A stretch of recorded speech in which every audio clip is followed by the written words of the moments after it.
Okay, we now have a quorum and we'll begin the closing the Justice Gap Stage Subcommittee. Let me turn on my video. A subcommittee meeting.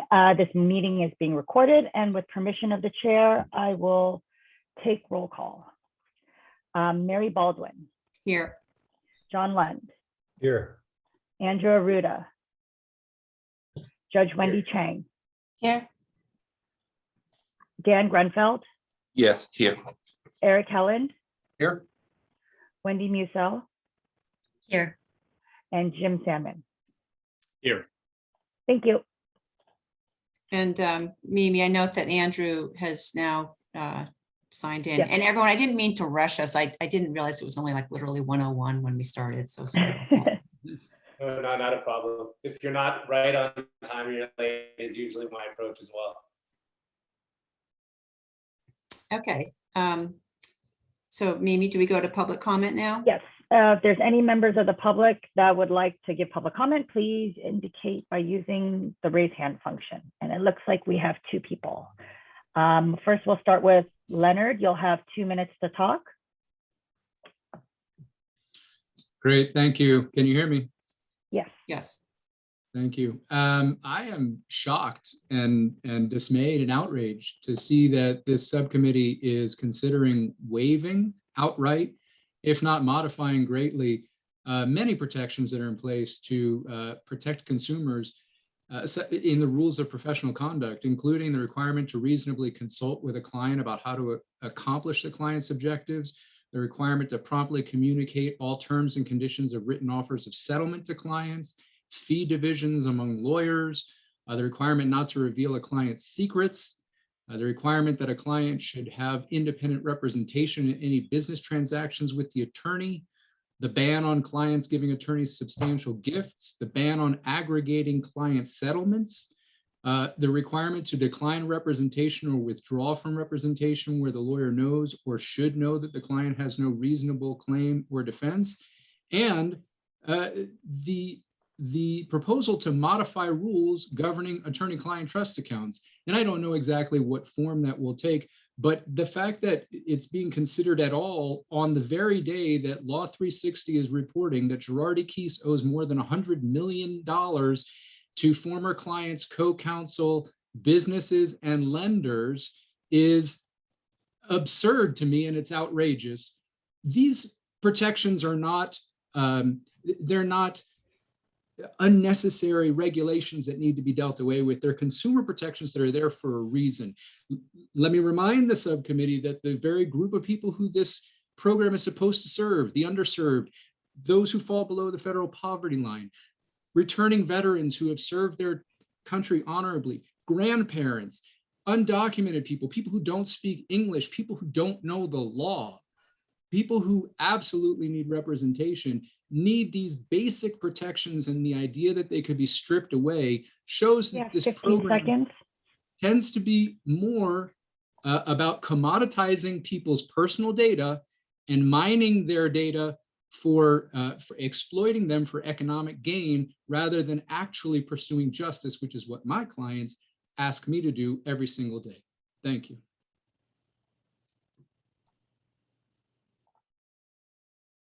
Okay, next we have Olivier Tellieu.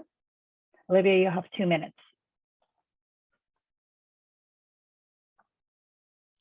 Good afternoon. Can you hear me? Yes. Thank you. My name is Olivier Tellieu. I am a personal injury attorney. I'd like to concur with some of the prior comments. The notion of diluting the rules of professional conduct by its very own definition fails to protect the public. It is an assault on a long tradition in the state of California of requiring advocates and attorneys to protect the public above and beyond their own interest.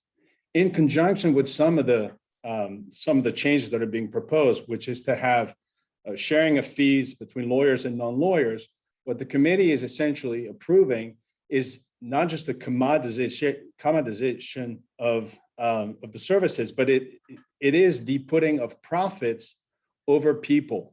When you're allowing non-lawyers, business entities to make decisions that will do away with the rules of professional conduct and put their own shareholders' interest first, you're having situations where decisions are being made for the profit of those companies as opposed to the protection of the public. The notion that some of this should be funded by the general fund is also offensive, considering that one of the main impediments to access to justice right now is the fact that a case going through the court system can take up to 2 or 3 years to be tried because of the shortage of staff and judicial appointments on the court and the shortening of resources that has been happening over the last few years. Also, the notion that the committee would have different rules for lawyers in the sandbox as opposed to non-lawyers in the sandbox, again, means that individuals who have profit as the main goal will now be subject to lower standards for protection of their clients. Thank you. Thank you. If there's anybody else from the public that would like to give public comment, please indicate by raising your hand. Okay, showing none, we can move on with the rest of the agenda. Announcements.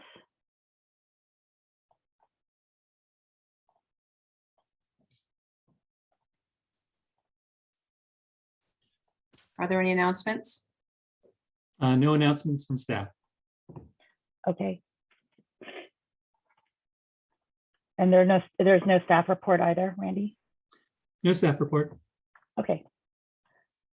Should we move on to the next item, Yeah, Mary? so the next item, I think, on our report here is approval of the open session action summary from the July 19th meeting. Is there is there a motion with respect to the summary?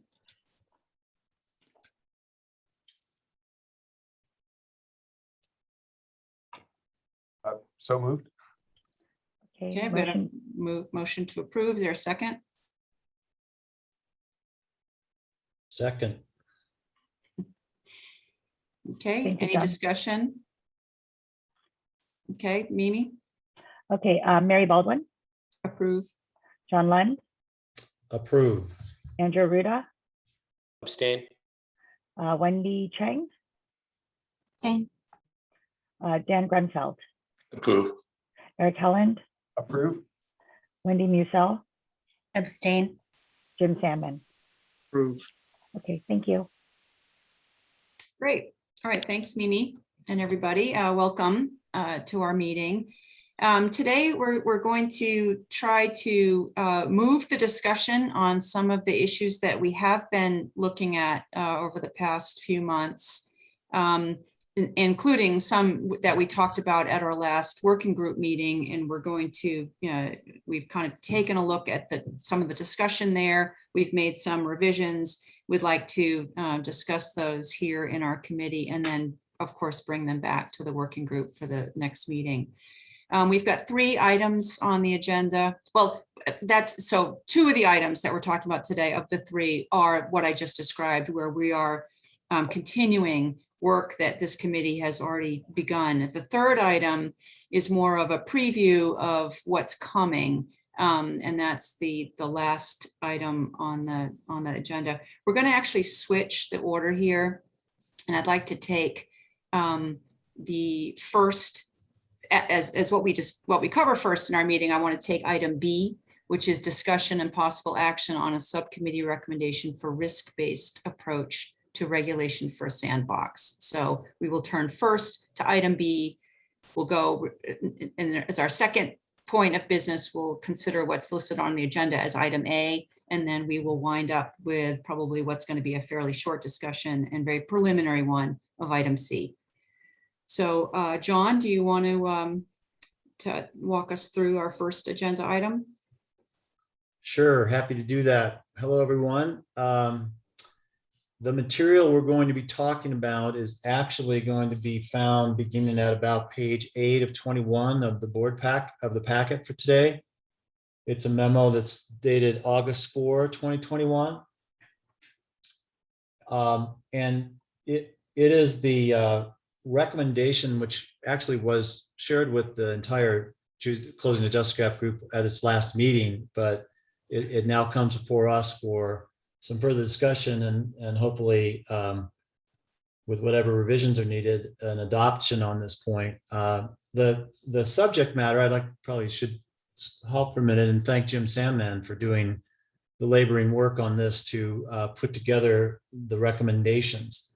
The subject here is about the approach to be taken in the regulatory sandbox. And, further to the public comments we just heard, the key focus here in this regulatory scheme is on identifying, assessing and monitoring risk to consumers from anybody who might be allowed to operate in the sandbox. So, and I'll just kind of walk through what we have, because I think by now you're probably all somewhat familiar with this. The potential recommendations, item 1 is around the harms that the sandbox regulation should be assessing to the extent that there are potential harms in any provision of services. And we have parsed this language a few times, but does the consumer receive inappropriate or inaccurate legal services? Do they fail to exercise legal rights because they get bad advice or incomplete information? And I think we did wordsmith this a bit. It's bad advice or incomplete information within the scope of the agreed upon services, and that's one of those that I think needs to be played out in application. I think you all will recall we had some discussion around somebody agreeing on proposing a scope to somebody that isn't really a complete service, and it's only half of what they need, and how would that happen, and what information would they need about what was being provided. Of course, an unnecessary illegal service, being oversold something, or fraud, theft, or abuse of trust by the service provider, which all go directly to some of the comments that we heard in the public session. Just to lay it on the table, the second item is a critical element that comes out of the Adels report, which is essentially that you're comparing this, or the recommendation here was that we would compare the particular proposed service being provided by the sandbox provider to what the consumer would have had in the absence of legal services. And I think the example I'll just mention that we've experienced in Utah is we've seen estate planning services come through the sandbox, where you might think that there's a certain opportunity to get estate planning services from a lawyer. So the measure might be, well, if this person were receiving that similar service from a lawyer at whatever could be afforded, then we need to assess it against that type of a standard. By contrast, we have, notwithstanding the good efforts of the consumer law attorneys of California, we have in California, just like in every other jurisdiction, huge percentages of the people unrepresented in court, whether it's in debt collection, eviction cases, or the like. And so in those instances, let's take a debt collection case. The question is not if this person were able to open their checkbook and write a check to a lawyer or arrange a contingency fee arrangement such that they would have fully competent provisions of services by a licensed lawyer. How does it compare to that? The question is, how does it compare to them fending for themselves otherwise in the court system? And that's the nub of this second element of the regulatory approach. I'm going to summarize the last three because they tend to fall into a bucket, and there's something that I think, honestly, we have a whole nother project around the interplay between the rules that apply to lawyers and how that's going to intersect with what happens in the sandbox. But items three is pretty, I think, non-controversial, that any lawyer who's involved with an entity that is in the sandbox would remain subject to the rules governing any other member of the bar, except to the extent that there's some explicit waiver of that. And then item 4 essentially imposes that same obligation on the entities who are in the sandbox. I guess conceptually, you could have an entity in the sandbox that had 0 lawyers participating in it. We haven't seen that in Utah, but conceptually that could happen. And in that case, as I understand resolution 4, recommended resolution 4, that entity would also be subject to the rules governing members of the bar. And then item 5 is the question of authority to waive those rules. as applied to any lawyer or entity, which is the piece that is really topic 3 that Mary mentioned, that even if we adopt this resolution, I think we do so acknowledging that that exactly what would or would not be waivable and under what circumstances is a whole nother topic to be fleshed out. This is just really putting that particular flag in the sand so that we have it. So I think I've summarized those, but Jim, having done so, have I completely stolen your thunder, or is there something you'd like to add to that?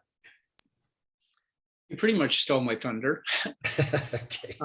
I just want to emphasize that the risks that of harm that are identified here have their origins in the ADLS report, and also are based on the risks identified in the Innovation Office Manual of the Utah Office of Legal Services Innovation.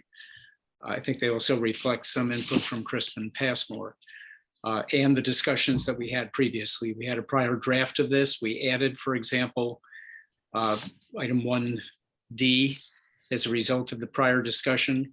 I think after our prior discussion, there seemed to be, we didn't take a vote on it, but there seemed to be a consensus that these were the right risks to be assessing in the Sandbox approval process.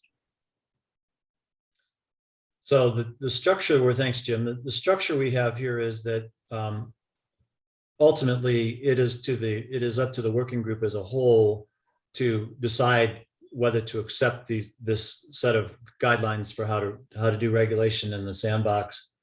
But the question for us today, I think, is whether this committee will support moving these recommendations forward to the CTJG. So I'm sure there'll be some discussion about it, but I guess to frame it, I'd like to know if there is a motion to make these recommendations for resolutions to the working group. Why don't we see if we can get that motion on the table, and then we can have conversation about it. I actually would oppose a motion without any discussion. I think these are very controversial issues, and I think it's far premature to have any sort of motion before any sort of discussion. Well, as I understand the Robert Rules of Order, Wendy, the whole idea is to put the motion on the table and then have discussion. So that's what I'm suggesting. Not that we don't have discussion, but that we have a motion pending so that we can have discussion about the pending motion. That's So my moved. understanding as well on Robert's Rules of Order. So I'll make the motion so we can have a discussion. Okay, thank you, Eric. And Jim, were you seconding that, or will you second that? Second. Okay. So the motion on the table is to advance this set of recommendations to the working group, I guess with our committee's recommendation that they be adopted, if I understand that. Is that right, Eric? Okay. So I guess, Eric, since you made the motion, maybe you just did so to be kind to us, but since you made the motion, do you want to speak to it? No, it wasn't out of kindness. I felt like we had a pretty fulsome discussion the last time and liked these recommendations, and moving it forward to the broader committee seems to me the thing to do. I didn't have any, you've addressed my concerns in this. If there are other concerns, we can do those within the motion and make amendments. But I think mostly it seems to me we've resolved the things that were discussed in this committee the last time. So bringing it to the broader committee for their discussion seemed like the appropriate thing to do. That's wasn't meant to be mercy. It was just, I think it's time process-wise to sort of move this to the next step. Okay, well, I see Wendy's hand up. So why don't we proceed by hands up so that we can have a discussion. Wendy, what are your comments? Sure, I have a lot of concerns with the recommendations and how they are stated, and also the attendant rules that are considered for waiver. So let me just start with some of the potential recommendations. Of course, I think there should be accurate and appropriate legal services. I'm not sure what appropriate, we have no definition there. I also don't think that the comparator is someone who has an absence of legal services. I think that's the wrong measure. We've in California always had a duty of competency, and we've had very developed rules around that. To have some other undefined definition or standard here, which is about an unrepresented person, I think is overly vague, standardless, without any experience as to what that actually means. And where the rubber hits the road, I think, and where we cannot divorce our proposal from the actual tables of rules of professional conduct, which start at page 10, I have to say I was deeply concerned by this content. And I think that some of the public comments reflected my own concerns. My understanding of the mission of what we're here to do is try to increase access to justice for underserved communities. I think we would have to go through each one of these rules to say, how is it possible that not consulting with your client about settling their case out from under them forwards the access to justice for an underserved community? I mean, I can't imagine ever doing that.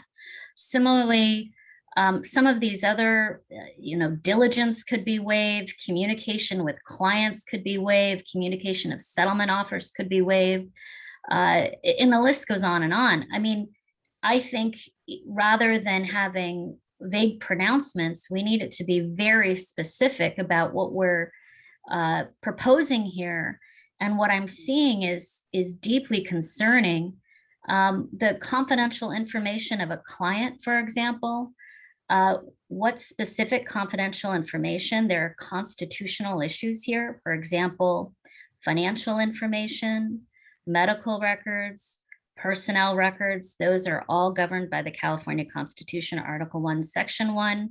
We are not able or legally viable to be amending that through this sort of regulation. I certainly could not be providing that information about my own clients without their knowledge and consent. I would absolutely be sued. There's other laws that interrelate to that. And I think that's just on the function of allowing that to occur. That does not even address whether the commodification of client information is something that this committee should ever be considering, and whether that's in any way supporting an idea of access to justice. I can't think of how that would. But certainly I would think we would need to actually go through these rules, and I don't think it can be on an ad hoc basis. So if the idea is that certain approved Sandbox members are, have access to certain rules and others have different rules with no standards, I think that's also extremely concerning. So as you can probably tell, as it relates to these potential recommendations, I certainly myself could not indicate that they should be passed on in their current form. Thanks, Wendy. Let's see, I see an actual hand raised by Mary. Thank you. And I couldn't find my little button, sorry. That's okay. Let me just, just so that we're clear about what we're doing here. The memo, Wendy, that you're referring to is not what we're voting on or considering in this resolution. That is part of the later piece to be considered. And it's not a proposal that all of those rules be waived. That was simply a memo by staff identifying the rules that would potentially be implicated in a sandbox, and the consideration of how those rules might be waived and what rules, what position we would want to take with respect to, whether or not certain rules shouldn't be eligible to be waived, for example. All of those considerations are not what we're talking about right now. So I want to just make clear that, all of those concerns that you have are ones that, we'll have a lot of opportunity to talk further about the specific rules. This is a preliminary set of recommendations, just, trying to narrow or define slightly a risk-based system of regulation, and it's trying to take sort of one step down a road to trying to define how we might do the regulation in a sandbox. But all of those concerns about the specific rules that you have are ones that, please hold on to, and we will be discussing as we move forward. I think the other piece, and this has been hard, really, really hard to realign the thinking in my own brain about regulating, not with rules and constraints at the front end, but with data and monitoring at the back end. And Wendy, I fear that if we were to go through and decide each one of those items in the staff's memo about whether it could or couldn't be waived and make a rule for every sandbox participant about the waiver or non-waiver of each of those elements, we would not only smother any innovation, we would smother the sandbox. And I think it really is about deciding if that's what we want to do, if we want to smother the sandbox and eliminate the opportunity to have any exploration of using innovation to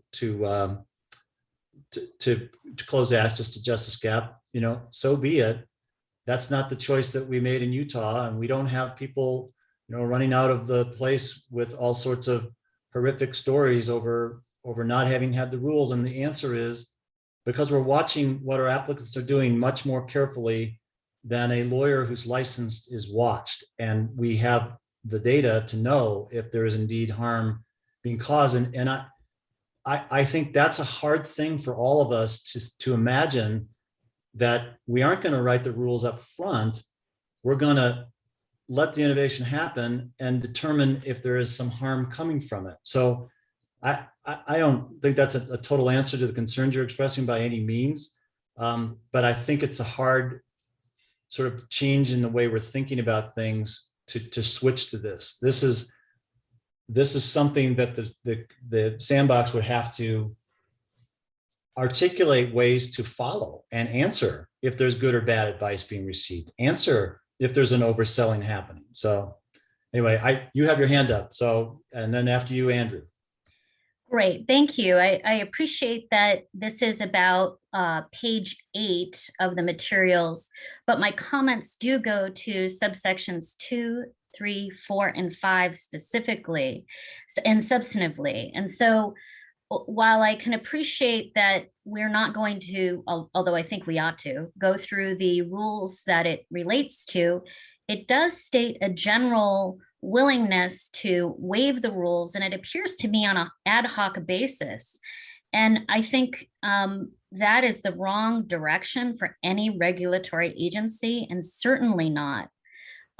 Provision of legal services should not be rules on an ad hoc basis. It should be specified, it should be upfront, it should be each participant is subject to the same rules. I think that as a marketplace idea for competitive advantage, I mean, we're all familiar with that, is that, there should be the same corporate rules, if that's the language that we want to use, so that there's not anti-competitive advantage. So even looking at it from a competitive view, having similar upfront rules that are published, that are agreed to, is helpful, I think, if the point is innovation. I'm not sure the point is innovation. The point, I think, is access to justice for underserved communities. So as it relates to my concerns, I reiterate there 2 through 5. And I think we have a duty to these individuals who'll be receiving these services, so that they are not victims of consumer fraud. They are not receiving substandard legal services, and that's what I perceive our duty to be. It's interesting you mentioned the concern over the other market players, and I suspect that's a reference to the idea that this maybe threatens lawyers because other type of providers come in. We could debate that all day long. I would just ask you if you use Lyft or Uber, because those are examples of people who came in and innovated via technology and drove a completely different process for how we all get around when we're in towns visiting places, and for that matter, drinking too much at night versus using taxis. So to rationalize the decision we're making here based on protecting the existing market is essentially to say, let's not allow innovation. Andrew. So I'm very concerned. I have been concerned since the beginning of all of our efforts. I was part of ATILs. And I think one of the things, and I mentioned this at our last meeting as well, I feel like we just aren't all on the same page. And I think that continuously throws a big wrench into any progress in either direction, in any way this is going to go. I feel like sometimes I'm at a Thanksgiving dinner with some family members and we're all not getting along. And I think at the end of the day, we're charged not with protecting a marketplace, we're charged with trying to ensure that the public, non-lawyers, lawyers, everyone has better access to legal services. And I think, especially when you consider what a sandbox is a place where you take the current regulatory framework, whether it's financial, legal, medical, etc., you remove those confines and you see what occurs. So if it turns out that some of the rules that are in place, make a lot of sense, that's going to shine through based off of the data that we get through this experiment. This is an experiment. And I feel like we're setting ourselves up for failure in conversations like we're having right now, because I think it points to a misalignment as to what we're all actually trying to do here, who we're trying to represent, and why we're doing any of the efforts and putting forth the effort we're putting in. So I'll just say that. Well, Andrew, that's an interesting observation. I guess my question would be, do you have a thought about how we address that? Absolutely. I mean, without speaking out of school, but this is the trouble I get into. I think we need to have a conversation, and the leadership of these efforts need to align, and we need to have a vote as a clear mission and vision statement and alignment on that first. We need to know if we're willing to actually change and have a relaxing of regulatory rules at all for this. Because if we continue to have these conversations, it wastes everyone's time, because we're all not talking about the same thing. I'm talking about one thing, John's talking about one thing. It's just, we're all just coming at this, and it seems like we're rudderless. And why I worry the most is that right now, about 80% of people in our state, rich, poor, middle income, and everyone in between, are not accessing legal services. And this is killing me every day. And if that's not killing everyone on this Zoom, why are we here? Anybody Let me want to just react, Andrew? mention, if I can, John, that part of what Andrew is describing is something for our scope subcommittee, because we have a working version of a scope and mission statement that is intended to put us all on the same page in terms of what the sandbox exercise is intended to accomplish, what's its true objective, what's its parameters. And so we do have that meeting coming up, and the scope subcommittee has placed on their agenda the mission statement and the scope discussion. So hopefully that will be revisited and give us the opportunity to get a little bit more consensus, if we can, and clarity as to the aspects of the sandbox that might be giving us sort of different sort of nods in the directions we are going in some of these more insular recommendations. Yeah, I mean, that's helpful, Randy, but I'm honestly not sure, without, to some extent, this is the dynamic, at least it seems to be, of where people are coming from, Andrew, and not so much about where they all think we should go. I have my bent because I'm involved in something in Utah. You have your bent. Wendy has her bent. Mary has her bent. Eric has his bent. I don't know, Andrew, that it's realistic to have a group made up of people who are all going to agree on what we're doing. It's not about that. I just think sometimes, for example, we were talking about the rules and which rules we were going to change, but it seems like there's sometimes a miscommunication in what we're voting on, what we're discussing, and what the intent is generally. Yeah, Because what happens is people take their bent, including myself, and we try to put it and insert it into almost everything that we're doing, but then it slows down everything we're trying to accomplish together. right. Other members of the committee have thoughts about this? I mean, we have a pending motion on an issue, and I don't necessarily want to stray too far from what's, currently before us, but obviously Andrew's raising this because it's coming up as part of this pending motion. So any other comments from members on the committee or on the staff? Donna, I saw you had your hand up. I did, and I was, I think Randy sort of ultimately got to my point, which is, we've talked about the need to revisit revisit that mission statement, because we'd come up with a draft, didn't have consensus on it, and moved forward.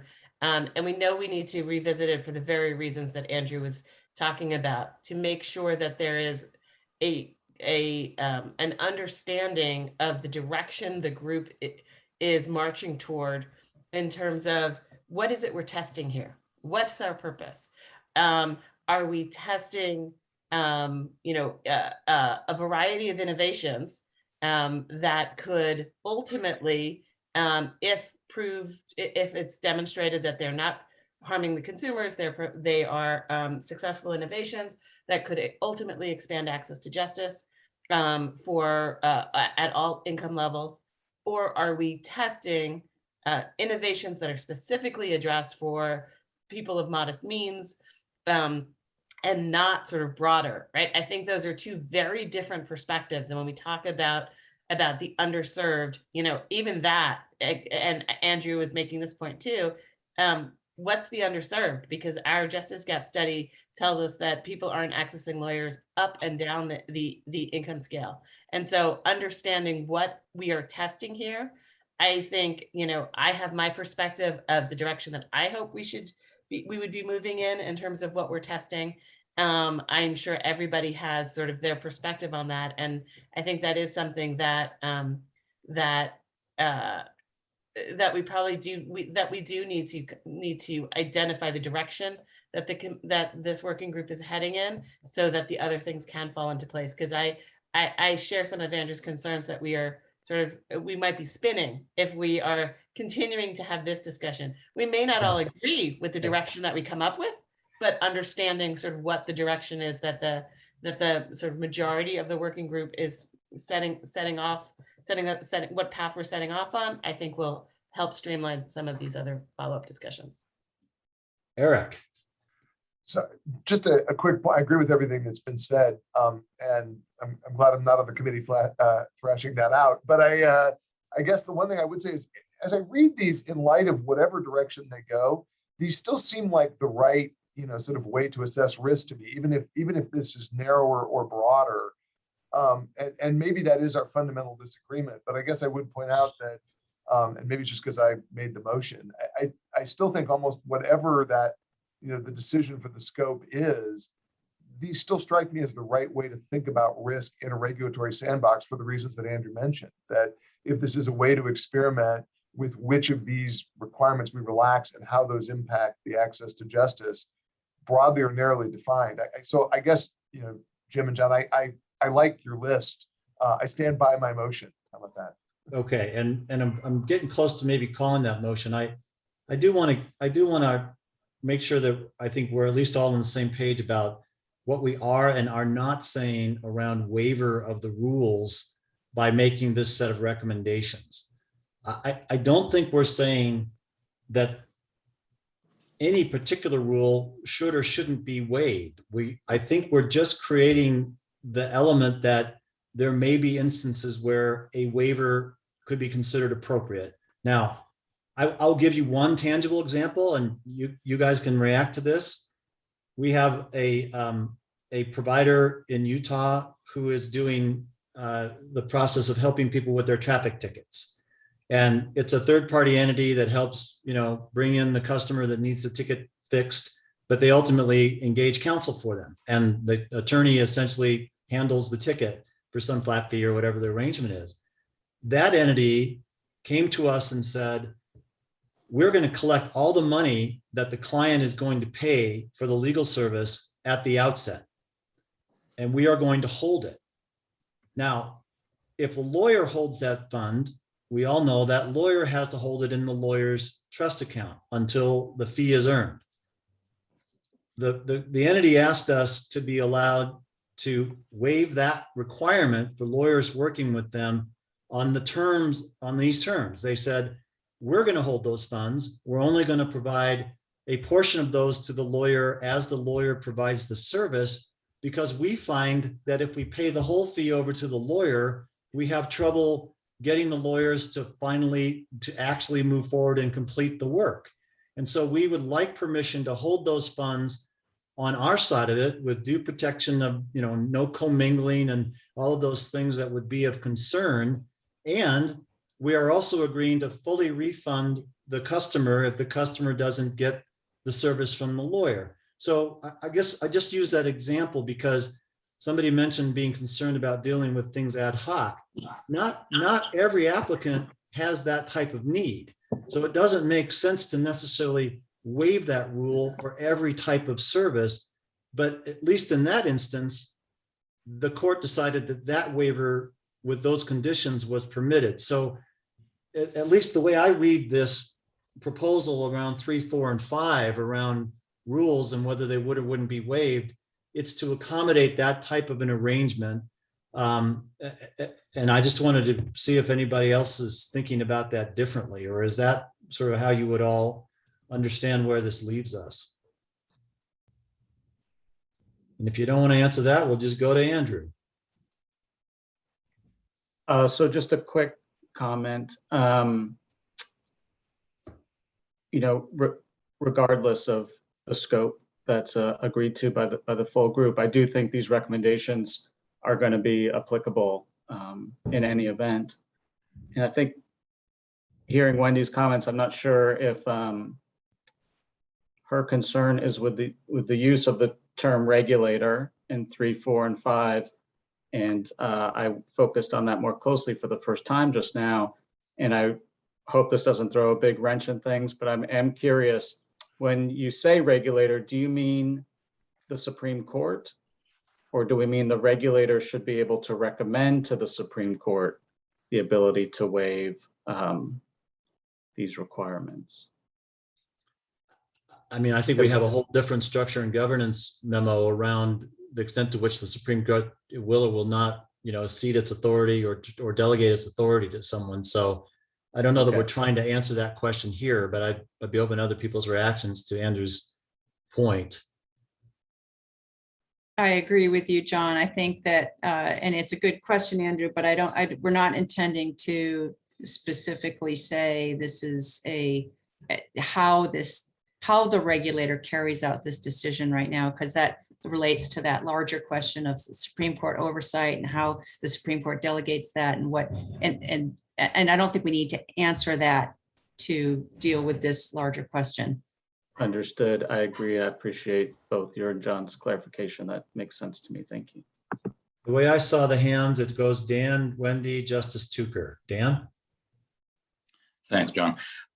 Just a clarifying question, because I want the record to be clear on this.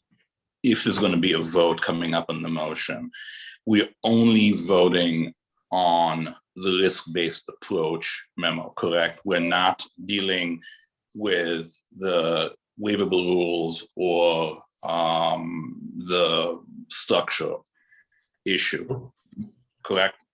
That's correct. I mean, 3, 4, and 5 of the current set of resolutions do treat the issue of the way the rules interface with lawyers and other people participating, but we're not voting on the whole long memo around what would or wouldn't be waivable. That is the staff memo. Does that clarify it? Yes, it does. Thank you. Wendy. In terms of the recommendations, just specifically, I don't have a problem with recommendation number 1. And I think we should be considering whether the consumer receives appropriate and accurate information, whether they're getting bad advice or incomplete advice, whether they're getting paying amounts that are, usurious. So I think, fraud, theft, abuse, I think those are all things that are in the bailiwick and we should be addressing. So I have no problem with one. Where I diverge is with the measure relative to the experience absent legal services. Well, that's nothing at all. And so I find that to be quicksand and without any meaningful measure. Further, I do read 3 and 4 and 5 to be a waiver of ethical rules. And so I think it's a mistake to basically indicate that we should have a waiver of ethical rules unless we understand exactly what we're really talking about. And if it is subjective or person by person or entity by entity waiver, I think that needs to be explicit, and I think that's deeply problematic. I also question just the premise of an experiment on the backs of consumers. And so I think we would not do that, let's say, for environmental regulation. And so I think we need to look at this from the perspective of the consumer, the one who's receiving these services, and protecting them, which is what I understand the mission of the California State Bar is. And so, if this recommendation is number 1, I would happily agree to it. If we are, in essence, with 2, 3, 5, implicitly agreeing to those other positions, then I think that's deeply problematic. Yeah, I mean, I'm not sure if you're saying something different from what Dan just tried to clarify, but I don't think anybody here is intending 3, 4, and 5 to amount to an actual waiver of anything. It is a to the extent language that is in 3 and 4. And 5 is simply making it clear that there is authority to waive. That's it. It's not a listing of a particular waiver, as I understand it. If Jim, do you see that differently? Or if I just very briefly, since you're responding to my comment. Yeah, sure. Because I'm the State Assembly Judiciary Committee designee, and I've worked on legislation, when I see language to the extent of waiver, that is meaningful to me. And it implies that actions will be taken of exceptions. And so it does imply actions explicitly. Actually, it doesn't imply it, it states it explicitly. So it's seems to suggest this is going to be happening without any sort of discussion of substance. And so, I understand that we're not going which of these rules, but I think it puts the cart before the horse. Justice Tucker. So I have 2 comments I intended to make, but maybe directly responding to something Wendy just said before I get to those. Wendy, are you saying that you would like to have us list certain rules that would be waivable and have them waivable for every entrant, as opposed to having the sandbox regulator be able to evaluate an application that seeks using the example John gave, to have a waiver of a particular rule for a particular reason with particular other safeguards in place to kind of make up for waiving the rule? If I may respond to your question. Sure. Yeah. I would envision that we would have a set of rules that is applicable to every sandbox member, and that there would not be differentiation, per member. I think that sort of subjective ad hoc basis is deeply problematic. I think it is rife for abuse and fraud, even if you have the best intended members. So please don't take my comment as anything other than concern about consumer protection.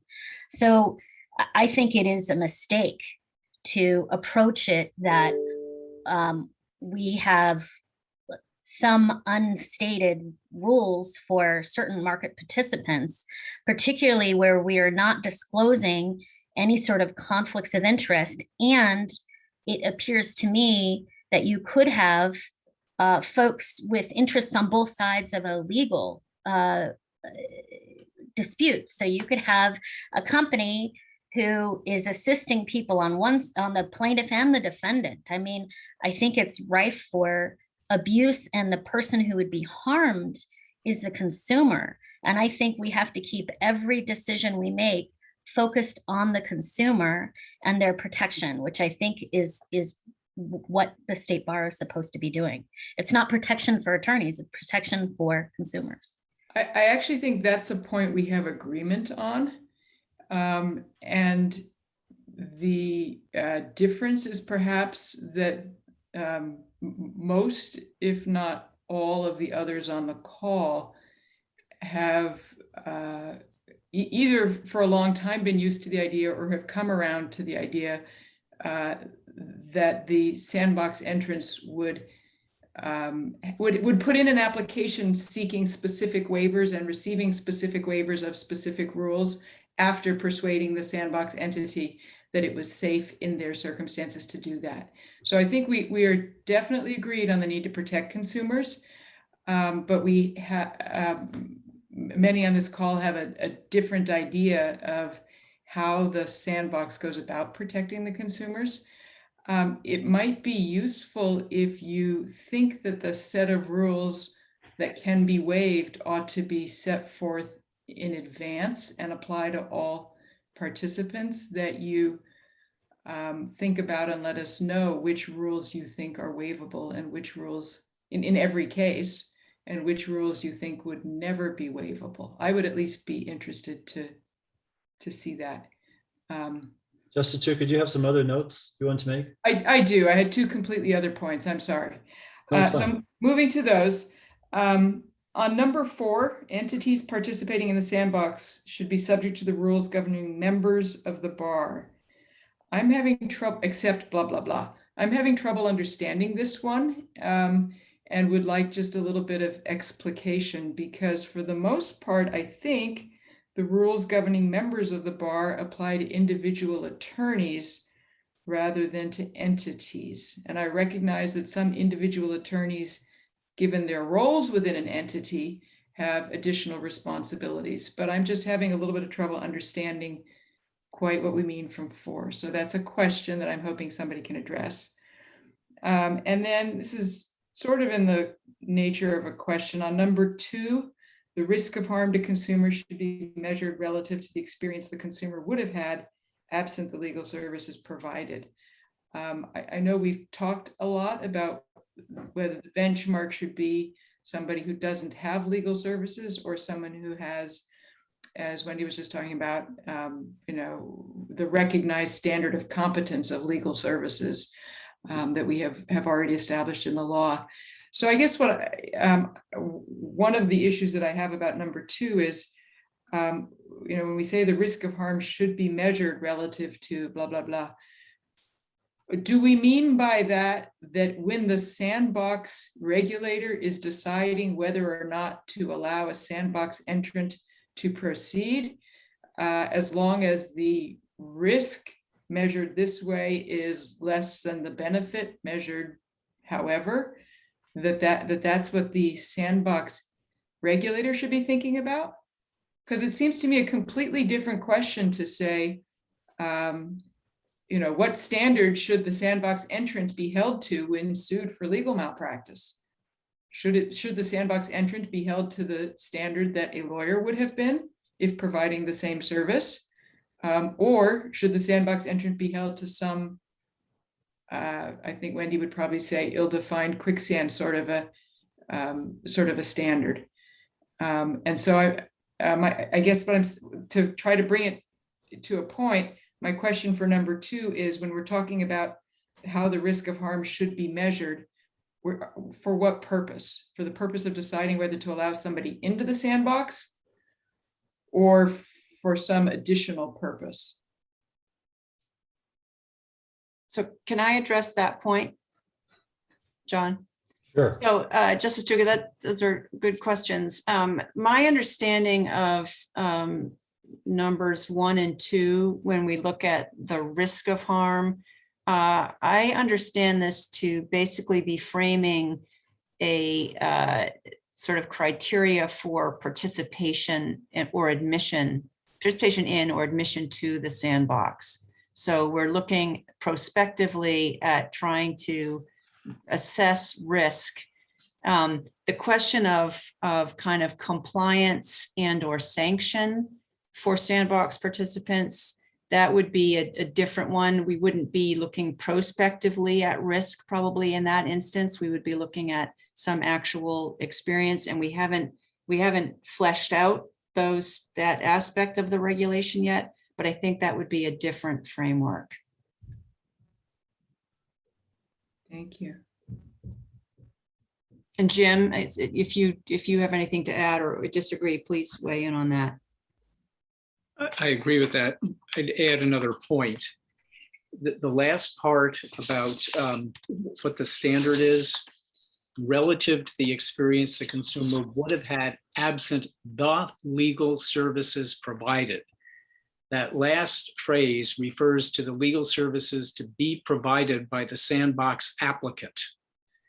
It is not a comparison in all cases to no help of any kind.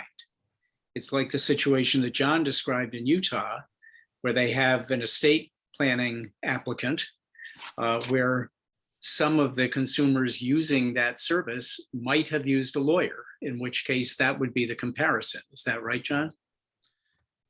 Right. I guess what I'm wondering is there a need to clarify that language in your mind, Justice Tucker? Do you think that that's not coming across clearly enough in 2? Or is it more that you'd want this focused on the question of assessing the applicants and letting them operate as opposed to sort of other parts of their participation? I think it probably would be helpful to say in deciding whether or not to let somebody enter the sandbox, blah, blah, blah, or something like that. Right. Okay. You want to consider that a friendly amendment at this point? Eric and Jim? And Mimi is ever effectively getting to it here, so. I again, don't want to be the committee Robert Rules of Order expert, but I'm pretty sure that would be a friendly amendment. Okay, So what am I changing exactly? So I have it on the screen so everybody knows what they're voting on. So maybe I could suggest some language, Justice Tucker, but before we type it, you can see if this is getting there. We'd start with, for purposes of admission and participation in the sandbox, the risk of harm to consumers should be measured relative. So it's just narrowed to that. I just admission based on what Mary said.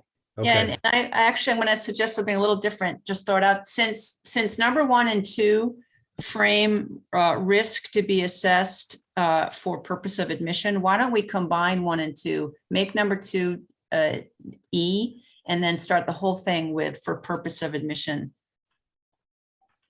Something like that. Mr. Maker of the motion, what do you think?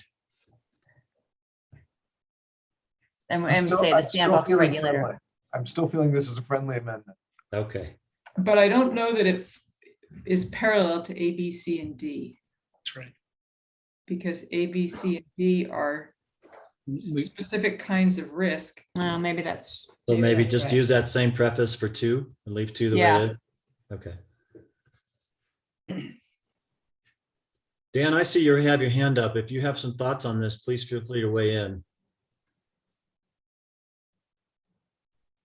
I may be being a little either slow or pedantic about this, but I want to make sure that we all understand what we're voting for. And based on what my fellow committee members have said, I think there may be a division of opinion. So let me see if I can pose my question.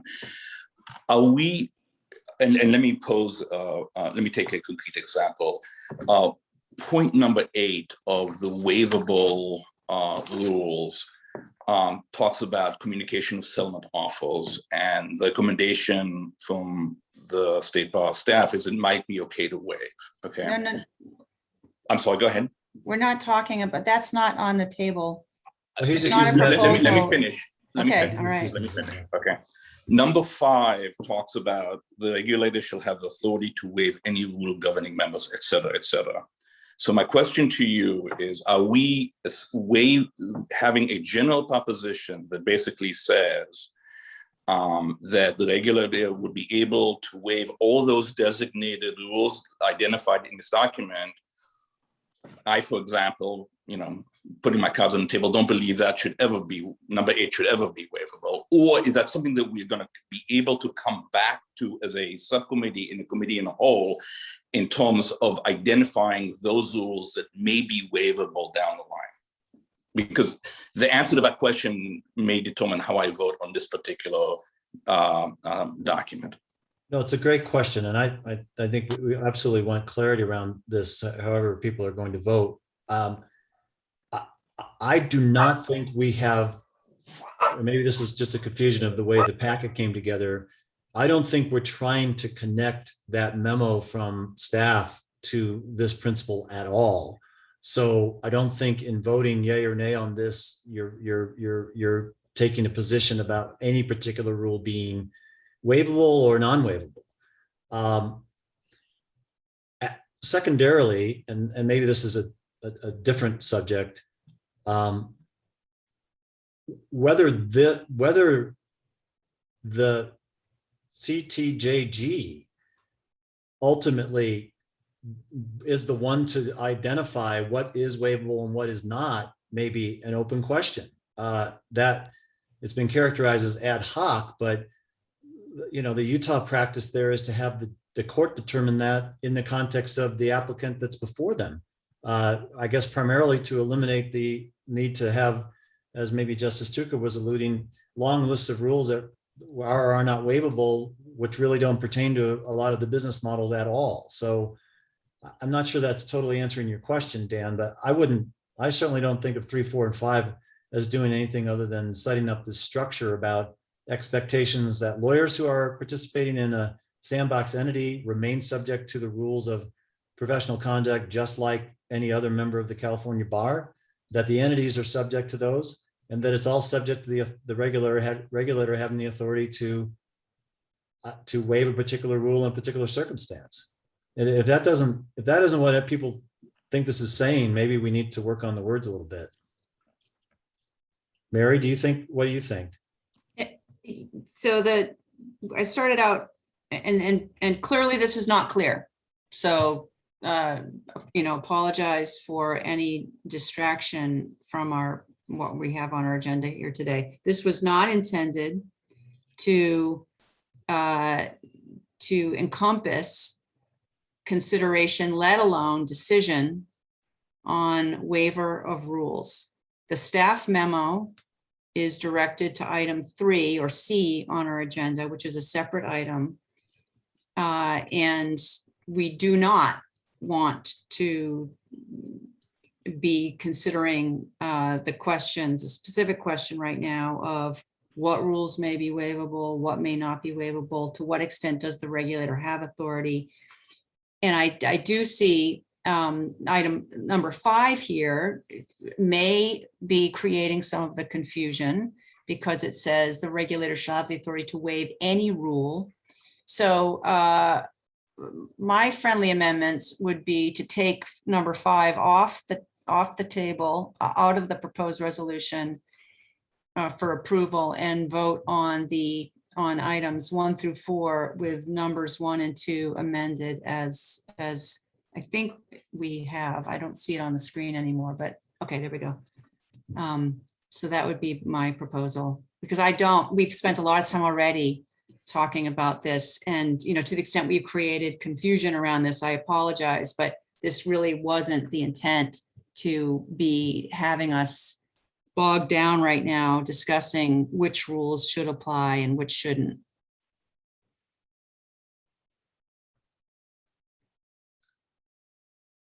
Let's see, thoughts on that from the maker of the motion. Are you still at peace with that approach, Eric, or have we wavered too far from? I'm going to kick this back to you. That doesn't seem to substantively change the memo to me. Again, I'm not quite sure how I got through the Robert Rules of Order for this call, but let me suggest this to you, Eric. but just so we can maybe advance this, would you amend your motion to simply recommend 1 and 2 as currently edited? I would, although I wonder if, it seems to me just with the absence of 5, because it seems to me that waiving, the authority that's contained in those first couple of provisions would cover 5. 5 just seems more inclusive, and that seems to be problematic because it would preempt Right. us from eventually saying these are some things that could not be waived. So Well, that's why I was thinking about just tackling 1 and 2, which I think Wendy even indicated she, at least she'd support 1. So leaving that issue aside, 1 and 2 are really about this for purposes of admission. What's the regulatory standard? 3, 4, and 5 are about a somewhat different element of the regulation. So that was my thought, is that maybe we could advance 1 and 2.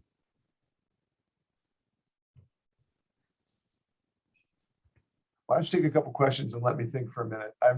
Okay. I think Randy, I that's see fine. you've got your hand up. Is you still have a comment related to what we're going through here? Yeah, with regard to number 5, I think a possible approach would be to simply delete the word any and change it to ability to waive rules. Because I think structurally speaking, the concept of a sandbox, whether it's a fintech sandbox or a legal services sandbox, it involves this concept of changing the rules in a temporary experimental environment in order to facilitate an evaluation of potential innovative regulation or delivery systems. And so to me, the only thing problematic with 5 was the word any. I don't think we need to lose it completely. I think it's almost inherent in the concept of a sandbox. Yeah, interesting. I'll agree with that, Randy. Okay. Wendy? A couple of things. I wondered if our vote could be on each numbered item, since there seemed to be issues that multiple members had with different of the numbers, not just me. Secondly, with 5 taking out any, I think it still indicates it would be to waive rules governing. I think it has the same meaning even without the word any. And for the changes to 2, I think it still is not a specific standard. I still have the same concerns. So I would just ask if we are going to take a vote on this, that we take them one at a time, one as a whole, etc. Sure. So that if there are any that pass, then that's wonderful. And if there's others that need further defining or etc., that can occur. Dan?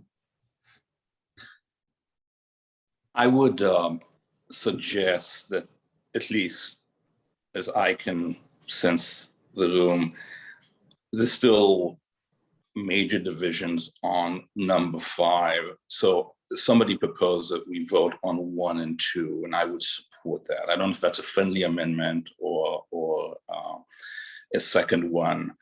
Okay, here's what I'm going to do. I'm going to ask Eric to withdraw his motion and replace it with a motion to recommend paragraph 1 as currently edited. I will happily withdraw my motion and recommend paragraph 1 as currently edited. Jim, are you okay with that? Second. All right. So is there do we need to have any more discussion around that recommendation as to adopting 1 with the edit indicated on the screen? I see hands up, but they may be vestiges. Okay. This is Andrew. I don't have a hand. Just clarifying comment. I thought Justice Tucker raised a concern that the introductory phrase that's shown in red line might not be parallel to the construction of A through D. Was that concern No, she was, or should? no, I think she was suggesting that 2 wouldn't fall in as an E very well. Got it. Understood. Okay, thank you. Any other comments or concerns? If not, let's call the question on the motion before the committee. Okay, I'm gonna take the vote. So the vote is, the motion is to adopt recommendation 1 and recommend it to the working group for adoption, I guess. Mary Baldwin, Yes.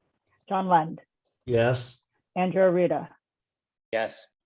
Judge Wendy Chang, Yes. Dan Grunfeld, Yes. Eric Helland, Yes.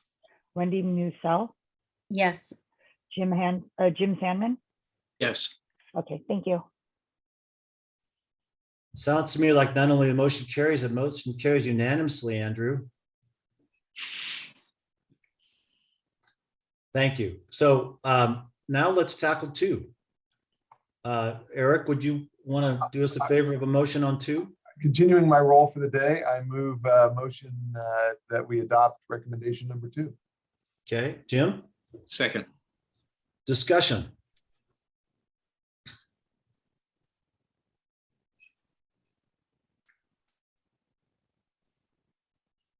Bridget. Hello. I just wanted to clarify, and I think that these points have kind of been made, but something that Wendy was mentioning about her concern about the standard and providing a little bit of background from my experience on ADLs.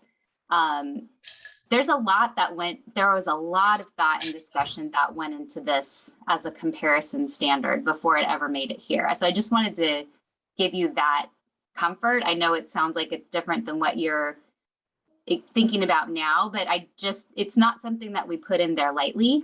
And it really has to do with the fact that there are, and I think people have already brought this up, so I don't need to beat a dead horse about it, but what we're trying to address with this whole sandbox really is to address the fact that there are so many people who, for whatever reason, whether it is finances or other reasons, have opted out of hiring a lawyer. And that is what we're comparing their experience to. We're trying to find some kind of solution so that they can get the support and the services that they need compared to nothing right now. And so I just wanted to give a little bit of the background, and I don't know if Judge Chang or Andrew want to weigh in on that too, about how we came to that conclusion or whether that's appropriate for now, but I did just want to raise that. Other comments about the pending motion? I mean, I guess, if a sandbox applicant is providing, let's say, help with divorces, and it is a person who is otherwise the question is they can't afford that lawyer that could charge by the hour or even flat rate a divorce, and they're essentially otherwise going to be a pro se divorce party in the courts. At least in Utah, the way we would interpret this language is to say, is this sandbox provider, whether they have non-lawyer ownership or whatever the thing is that makes them subject to the sandbox, going to be able to provide services? How do those services compare to how that person would be doing in a pro se court proceeding without a lawyer at all, or without, just basically on their own? That's I guess the way I read this standard, and I don't know if other people see that differently. If there's words that need to be put in here to clarify that element, maybe that's not even helpful, but that's kind of the way we would look at that issue. Is again, it's kind of a case by case scenario.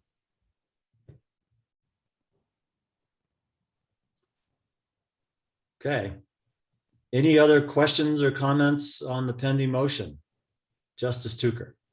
I just want to say that I think that number 2, as it's now amended, is completely consistent with us, or some of us, taking the view that legal services provided in the sandbox need to be at the same level as legal services provided by a lawyer.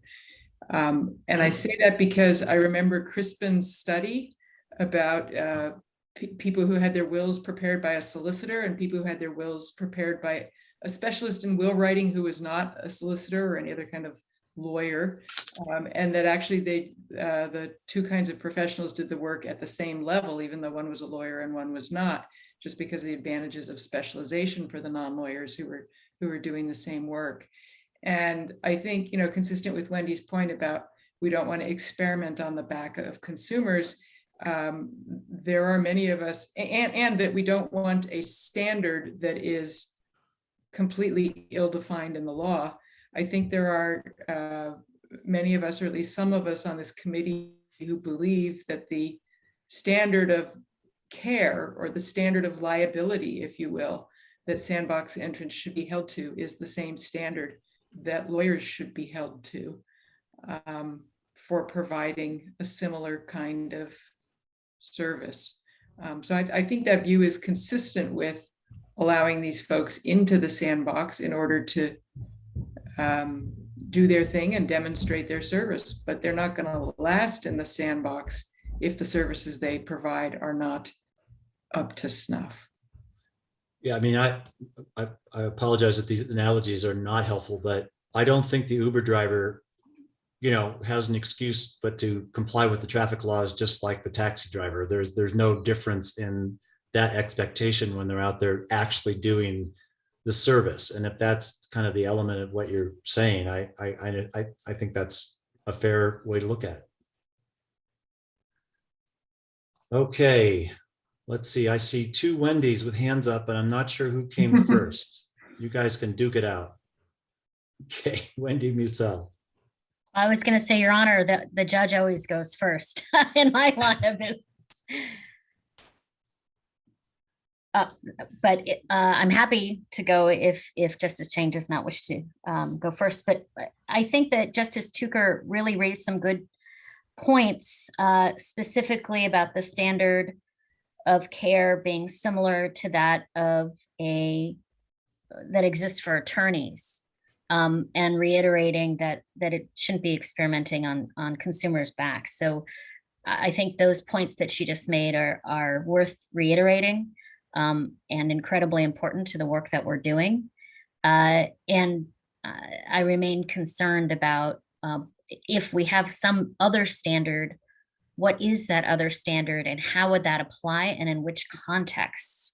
And without having those answered, it seems rudderless and ad hoc in application. Judge Chang. I was just thinking that maybe to provide some practical context for what that means when you're going to be judging someone as opposed to you with the standard of care, that means an expert from the community practicing in that area of the law comes in and testifies to what that standard of care is. And it varies by community. That's what the current malpractice law says. And Mary, correct me if I'm incorrect, but that's the standard, and that standard is going to shift a little in different communities. But I do think I just thought it would be helpful to kind of give you guys an idea of what that actually means in the application. Thank you for that. Andrew? Oh, Andrew's down. Jim? Oh, sorry, I was just putting it down to speak. Oh, okay. So I didn't forget. I was just going to say, I do think it's important for us to nail this. It's, in my view, if we hold folks to the same standard, in essence, we wouldn't be changing anything. So it would be equivalent of, if someone doesn't have access to an urban hospital, to say that unless they can get access to, I'm out here near Stanford care is the standard. But if folks can't afford that, they're going without. So I think we need to be really careful here. And I think we should hold it to be a standard of what they would get absence or currently what they would receive, which is zero legal help at all. Jim. I think I heard Bridget and Justice Tucker say two different things in interpreting paragraph 2 here. I thought that the basis for comparison here was what the consumers would get if the Sandbox entrant were not providing services. And that's going to vary depending on what services the Sandbox provider is giving to whom. In some instances, it's going to be serving people who would otherwise have no help of any kind. And if the comparator there is how they're doing compared to what they would have gotten if they had a lawyer, game over. Why some competent help is better than no help of any kind. There may be other instances where the person is making an election. The consumers would be making an election to go with a lower priced alternative under circumstances where they would otherwise use a lawyer. And in that situation, the comparison would be to a lawyer. So it depends on the circumstances, but I don't think in every case the comparison is to a lawyer, nor do I think in every case the comparison is to not having a lawyer. Jim, do you think the current language of this regulatory principle permits that? Yes, that was what I was trying to make before when it says the experience the consumer would have had absent the legal services provided. Where would they be if this Sandbox participant weren't in the picture? And that's not going to be the same in all circumstances. Mary.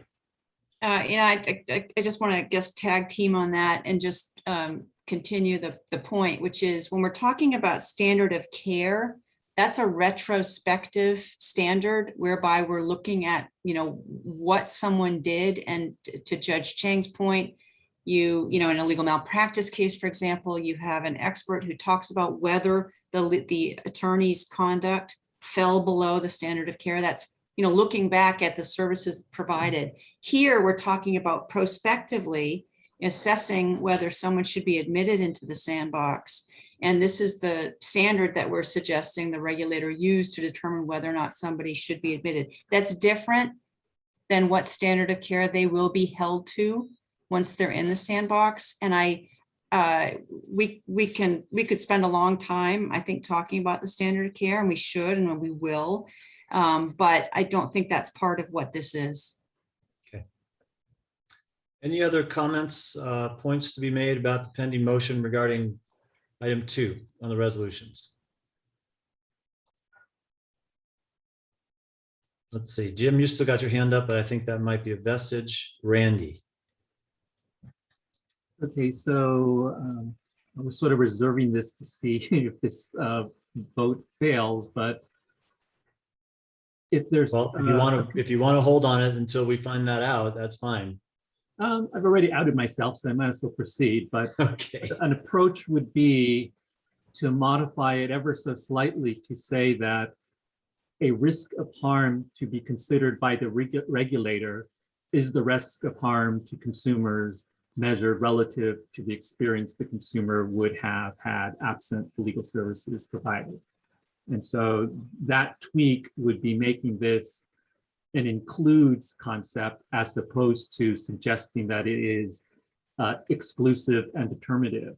Because I know I've read the Utah Innovation Manual. There are other things that are risk factors that are significant, if it's completely automated versus having a lawyer in the picture, all of that. So I understand the importance of the juxtaposition that's been described by Adels, but I do think it might be more candid to really couch it as being one thing that is a key risk consideration, as opposed to suggesting or implying that it is somehow super controlling. Yeah, I mean, I think they're a little qualitatively different, this comparison versus the other elements of harm, but I think I'll defer to our motion maker as to whether you're inclined to factor that in or have the motion considered as currently pending. So what do you think, Garrett? Just so I'm clear, so what you're suggesting is to add specifically this is a criteria considered by the regulator? Correct, because right now I think at least it can be interpreted or construed to some as being, if you only conduct this risk assessment, and so the client would be pro se litigant without any help whatsoever, it almost seems like it's stacking the deck for a certain result on the risk determination, when we know that there'll be other things that will be considered that will be factored into that decision when admitting the person and approving their delivery system. So I didn't read it that way, but it might just be me, right? That I simply read this as kind of the overarching consideration is, you know, that you were harming the person relative to the state they would have been in if you'd never come along. Right. That there may be other reasons we don't want to allow this service that would make that harm more or less likely. So, you know, that being completely automated might mean that we are at greater risk that I will make you worse off than your original position. But I guess I didn't think of these as a list of criteria where this was one, but that actually this was the standard by which those other criteria in the Utah manual would move us up or down. But I may be misunderstanding this. John, I'm sorry.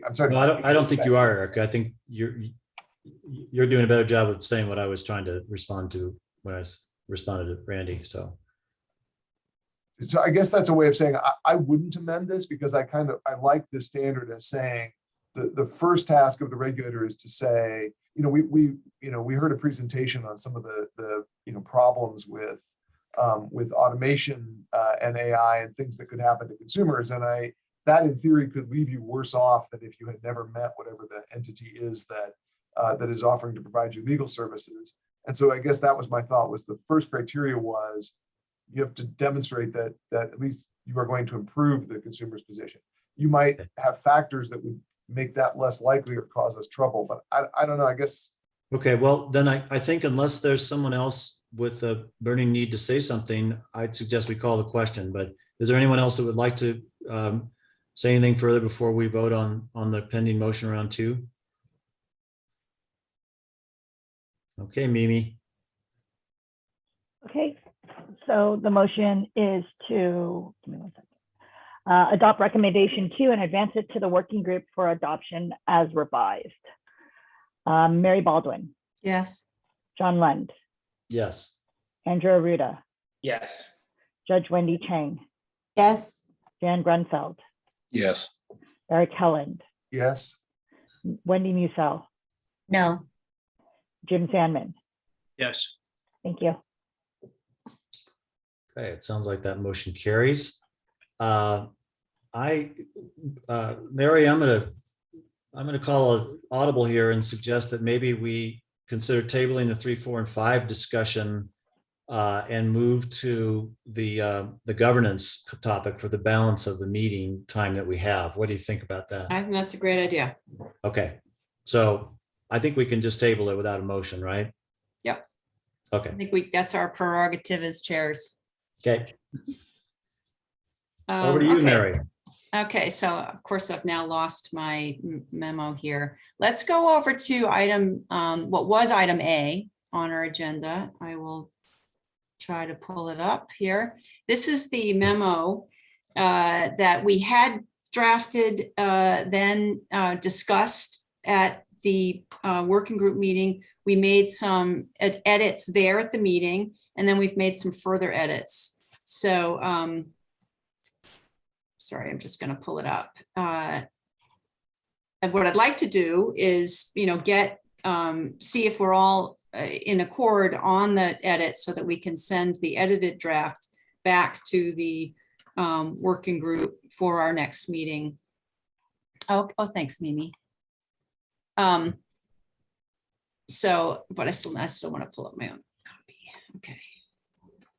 And I know that Eric wants to propose some additional changes.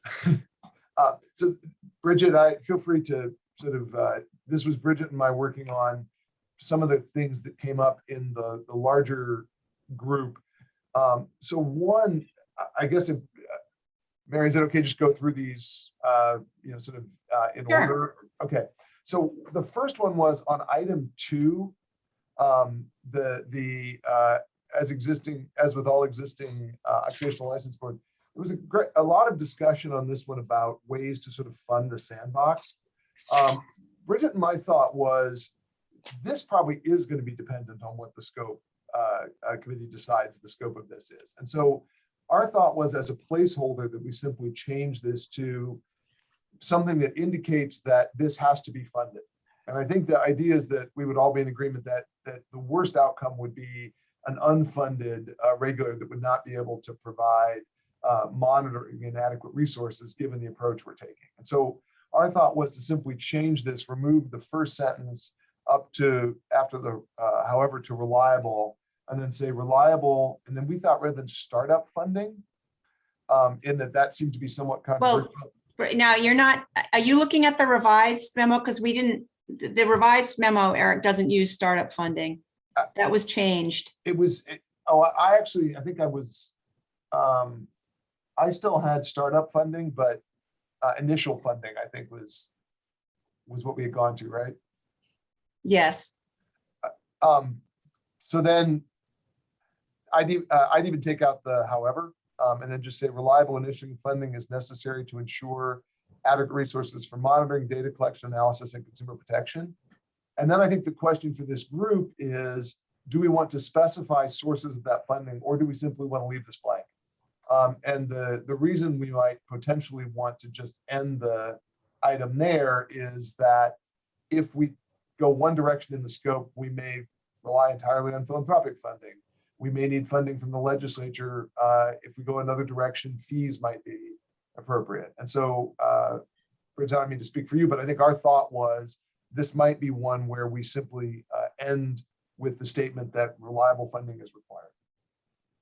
Yeah, I mean, just to kind of add to that, Eric, I think once we started, if you remember when we were talking about this on our subcommittee meeting last time, at first I think the resolution said the money should come from the legislature, period, right? I mean, and I think Eric and I were both like, I don't know if that's quite the right approach to take. So let us take a stab at fixing it a little bit, which is what we did.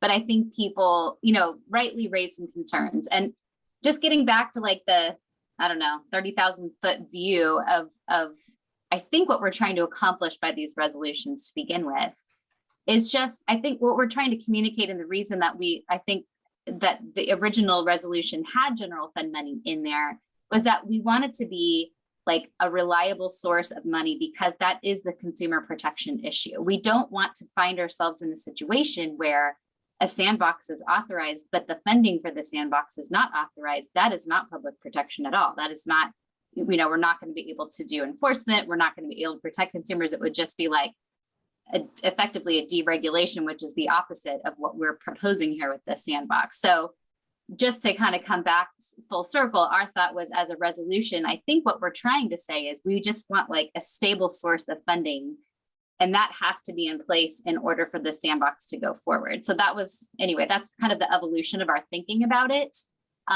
rather than to try to specify where specifically the money would come from. So, and that sounds good. Are you proposing then, picking up on what Eric said, to take out the last sentence? So it'll just, number 2 would just be that sentence that starts with reliable? Yes. Okay. And I don't know if, or stable or something. I think reliable is fine. That, yes. I mean, that's what we were thinking. We wanted to get the group's thought too, but we thought that might be a better kind of principle to go on. Okay, so let's, number 1, as you all recall, was I don't think objectionable after we discussed it in the working group. Number 2, we did have discussion, and you are addressing some of that discussion. Some of that discussion that we had at the working group was addressed by the interim edits that were made too. So why don't we discuss number 2 and see if we're all on board with this change? Anybody want to weigh in? Wendy? As with the last one, if we're going number by number, I think that's a great approach. And I agree with the edits that were just made. Anybody else want to address the changes on number 2? Okay. Number 3, there were no, we had a little discussion of that at the working group, but there were no changes discussed, and there have been no changes made in this version of it. On number 4, we had made, in the working group meeting, we had made a change from routine to administrative, and that change is reflected here. Other than that, there are no changes. So I guess let me just ask, does anyone wish to further discuss number 3? I don't mean to assume not. Okay. Does anybody wish to further discuss number 4? Wendy? actually going to 3, I do have concerns because it indicates that the Supreme Court reserves for itself. I think there's a separation of powers issue. I think the legislature has the ability, the right, and the duty, if it sees fit, to regulate these areas as it has, as you can see, business and professions code, et cetera. So I had concern about a separation of powers issue where the court is reserving authority to itself that it does not have the ability to do so as a constitutional matter. And so I understand if what it's trying to say is that the court thinks that it has the ability to regulate entities, I think that's a different sentence. And this seems to cut out the legislature, and that's concerning. So separation of powers issue. Okay, Brady. Greg might also jump in.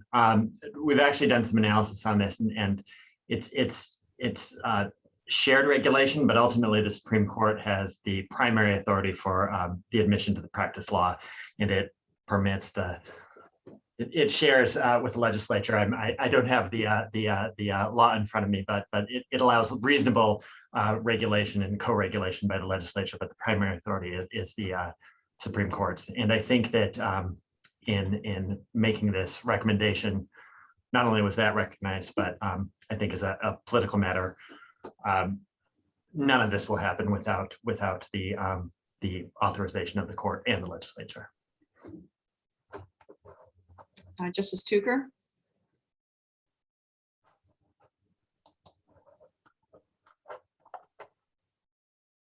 Justice Tucker, is your hand up? Sorry, yes.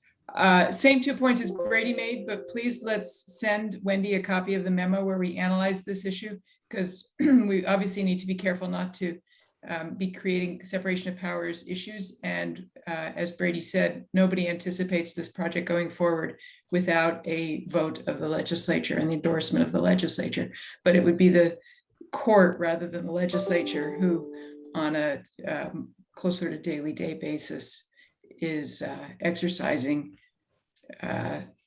governmental control the way they exercise governmental control over the bar, which the legislature has a lot of responsibility for setting bar fees and regulating, but ultimately the bar is under the court, and so would this entity be. Wendy? I actually have read the memo. I have concerns about some of the separation of power issues, although I appreciated the memo very much. My concern here is the court should reserve to itself the authority. It seems to be an exclusive authority the way as written, and it shall exercise that authority. I mean, I think that if this were legislation, it would likely, although I'm sure the judges could weigh in how they might rule on that, that appears to be exclusive and a separation of powers issue. Because the legislature still maintains the right to set forth laws as it has with the BMKP and other legislation that is set forth in pages, I believe, 8 through etc., about some of the laws that apply to the practice of law. Wendy, since it says it should reserve to itself the authority over licensure of Sandbox participants, do you think that, does that phrase implicate the concerns that you've just raised? Yes, because the legislature is able to designate certain licensure issues and has done so for other areas, not just the practice of law. And so I think it's the court system as well as the legislature has dual authority. I don't think it is exclusive authority. And I think to the extent that this suggests or is written that the court has exclusive authority, then I think it is a separation of powers issue and problematic. I think more accurately stated, although the you know, the justices and judges could state this, I'm sure, far better than I could, particularly off the fly. But I think it's dual authority over the licensure. And given that this isn't going to be attorneys, I think, which is the point, I think that the legislature certainly would have that ability and authority to do so. John?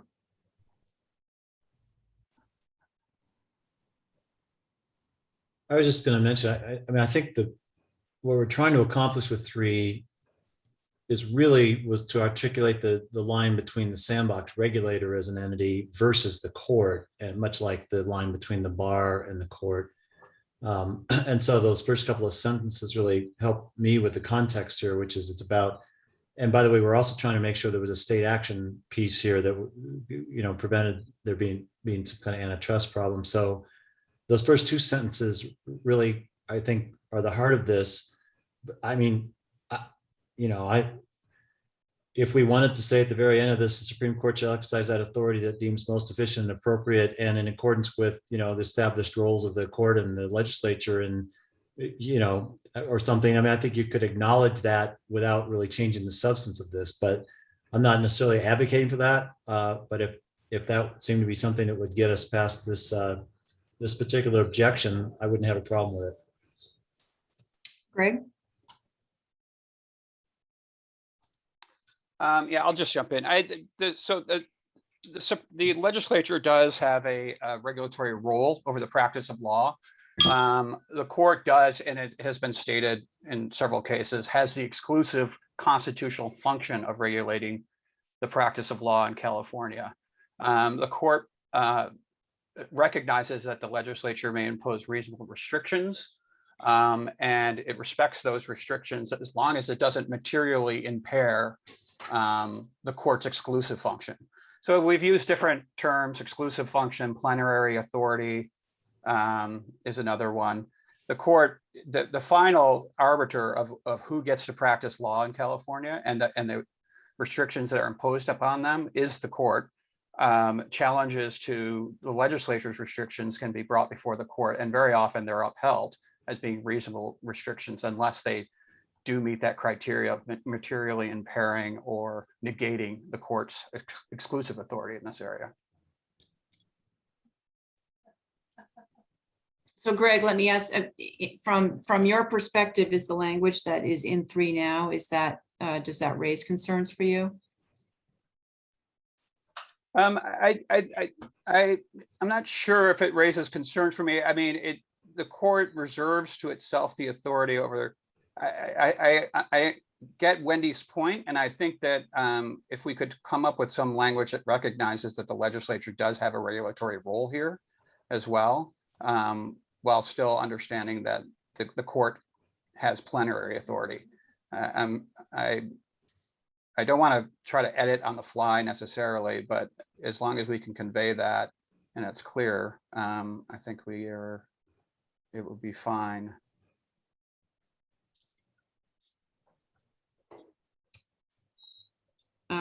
Well, I guess one,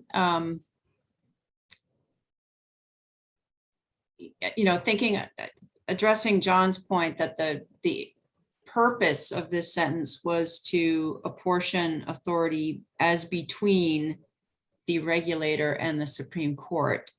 And it wasn't purporting to, do more than that.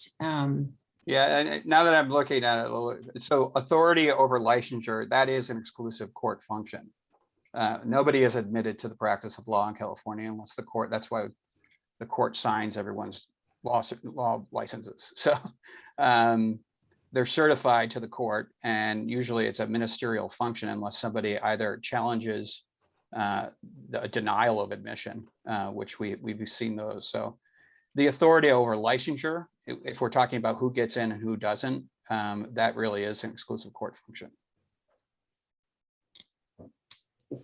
What if we ended the sentence there?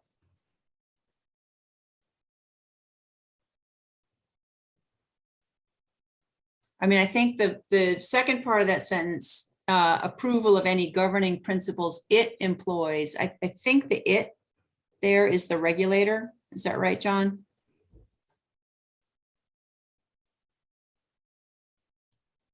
Right, and that was again, trying to be sure there was not a concern, an antitrust concern.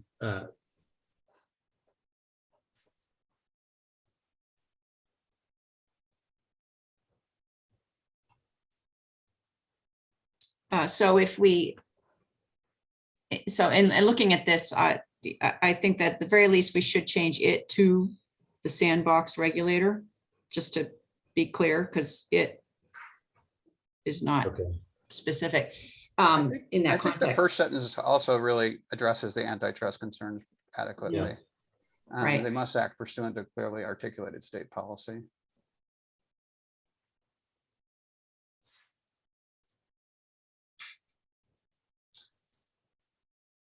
I know, sorry, I know Greg didn't want to edit on the fly, but I'm just wondering about it, sort of a final sentence here that says, none of the foregoing, should be viewed as altering the roles of the court and the legislature in regards to the practice of law in the state of California or something. It just kind of makes it clear we're not attempting to actually modify that.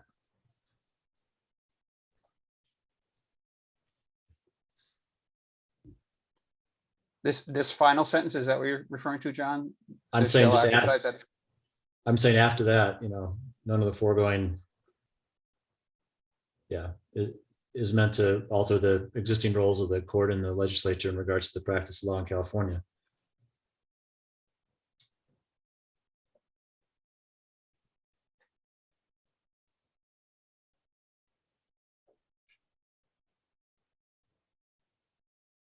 Wendy? My concerns start with however. The preceding sentences before however, I think get at what the stated intention is without getting into the issues of separation of powers and whether that the court is trying to usurp the role of the legislature in an inappropriate way. So I think the first two sentences do that and indicate that the regulator makes recommendation to the Supreme Court concerning licensing and discipline. And I think those are appropriate. It's the reserving to itself the authority over licensure, particularly where this is not regular licensure. So this is not people going to law school. This is not passing the state bar and submitting to all of the ethical rules. This is something else. And so I don't think when you're creating a new system, that piece of analysis, I think, is also something that, should this ever be challenged as unconstitutional, would be an issue. So my concerns start with however. I think the preceding sentences where you talk about the intent and who would discipline and who would discuss the licensing issues, I think those are fine. I think a savings clause, both as to it doesn't change the regards to the practice of law, that's fine. I also think a savings clause related to it's not intended to change anything. It cannot change as a matter of law or duties that are of the legislature. That if I were drafting it, that wouldn't be exactly what I would say. I would clean it up a little, but that meaning.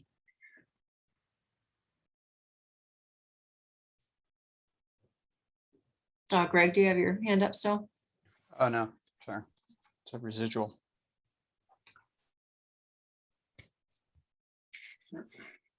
Well, I think it's, I don't see a clear way. I think what I would propose on number 3 is that we table that, and I would like the benefit of Brady's thoughts, for example, and others. I don't want to just edit it on the fly, or we can, we can go ahead and I'm open to suggestion about what we want to do with number 3, but I want to move on in the last 10 minutes that we have here, just to see if we can finish the rest of it. So could we go to number 4? So number 4, we had some, again, there was only a minor change that was from word routine to administrative. So I don't think is there any discussion on number 4? No. Number 5, we had quite a bit of discussion at the meeting, and I think Bridget and Eric, is this one that you've had given some further thought to? So here's what Bridget and I were proposing. So the 2 issues in one, Judge Duker, I'm going to channel something you said at the last meeting. So we sort of like the idea that there would be 7 public members, and then that the court would appoint 6. And our thinking about this was public members is a term that covers basically anybody who is not, and Jim, your statement from last meeting was provides legal services in California. So to be a public member, you would not be providing legal services in California. So what we were thinking was leave in the requirements in the first, the economist, the technologist, and so on, but then allow the Supreme Court to essentially appoint anyone it wanted, rather than lift the restriction. We had a lot of discussions of who the court might want to appoint, and I think our feeling was, and again, Justice Tucker, I think I'm channeling something you said sort of earlier in the last meeting, maybe we just leave that part open. So I think what Bridget and I were thinking was that we would change this to say the Sandbox regulator consists of 7 public members, and then take out 6 authorized persons to provide legal services, go all the way up to the width. So the Sandbox regulator board should consist of 7 public members, with the Senate and Assembly each nominating 1 public member and the governor nominating the remaining. The Supreme Court, and then what we said was, and 6 members nominated by the Supreme Court of California.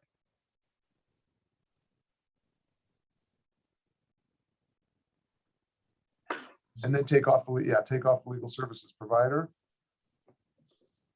Leave the sentence on the governor's part, but drop the last sentence on the Supreme Court nominees. And then we also talked about, and I wanted to ask the original drafters about nominating versus appointing, but I think it would be appointing, right? Or are we, yeah. Or is this subject to somebody else's final? I can't remember.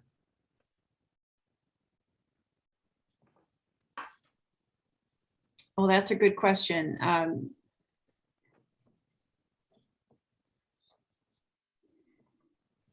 I don't know the answer to that. Daniel? Yeah, thank you. I personally would not support that edit for the following reason. I know there's a raging debate as to what the mission of this exercise is. But for some of us, it's very much about providing much needed legal services to communities and individuals who historically have been low income and have not received those services. So having an express focus on those individuals and those communities seems to me to be a critical factor and something that we should ascribe to. And therefore, I would personally not support that edit. Can I raise one response? And this is just, again, I think the problem we were struggling with was how to basically constrain the Supreme Court, if you will, to sort of make that focus. And so I think that was the issue. We went around a lot in the full committee about what group should we sort of put, because, for example, I think we still want to leave let's see, where was our, the non-provider of legal services to community with significant unmet legal needs, right? I think the problem was what group would fill that function from the Supreme Court's nominees that we would want to insist that they have on the board. I will stand by my previous comment. Justice Tucker? I thought that we had pretty effectively identified some classes of people that the Supreme Court would probably want to pick anyhow, but that it would be helpful to us to be specifying that we wanted them to pick. And that it's important that the list of categories be shorter than the number of members so that the Supreme Court has a lot of discretion. But I can't think why we wouldn't want them to appoint, the court to appoint at least one individual with experience in legal ethics, one with legal services to low-income Californians. And perhaps we could dispense with regulation of the legal profession, but it seemed like a good good third category. I liked all three of those categories. Mimi, can you bring the red line back up? We need to see that based on this discussion. Thank you. I'll be honest, I actually don't have any objection to sort of leaving those in there. I actually thought that we were editing based on your recommendation to take them out. So yeah, that's what we thought. We were thinking it was like we didn't want to restrict the court too much or have that's it why I too- wanted to speak up. Yeah. So I have no objection to leaving those in. Me neither. particularly. Me neither. So does that go then, Bridget and Eric, to the remainder of your changes as well?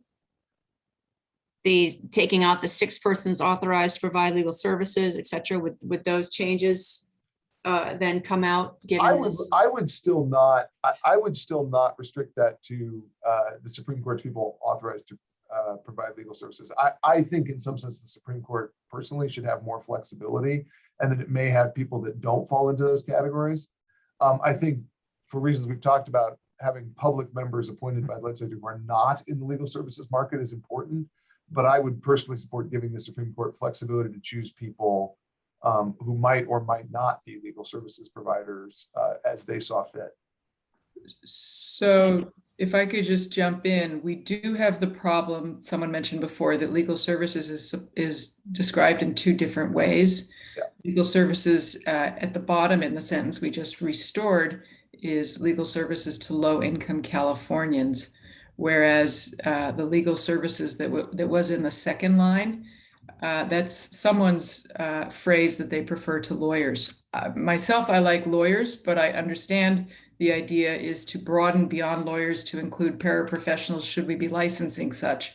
Seems to me a small enough world we could stand to leave them out, but if we're going to include them, we probably need to be clear that we aren't talking about legal services in the low-income service context.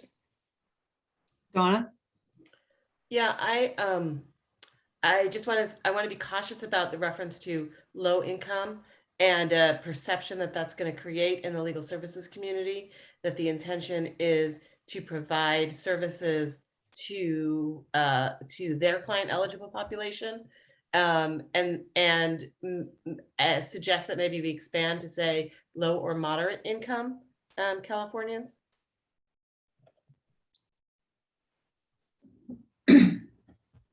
Okay. Wendy?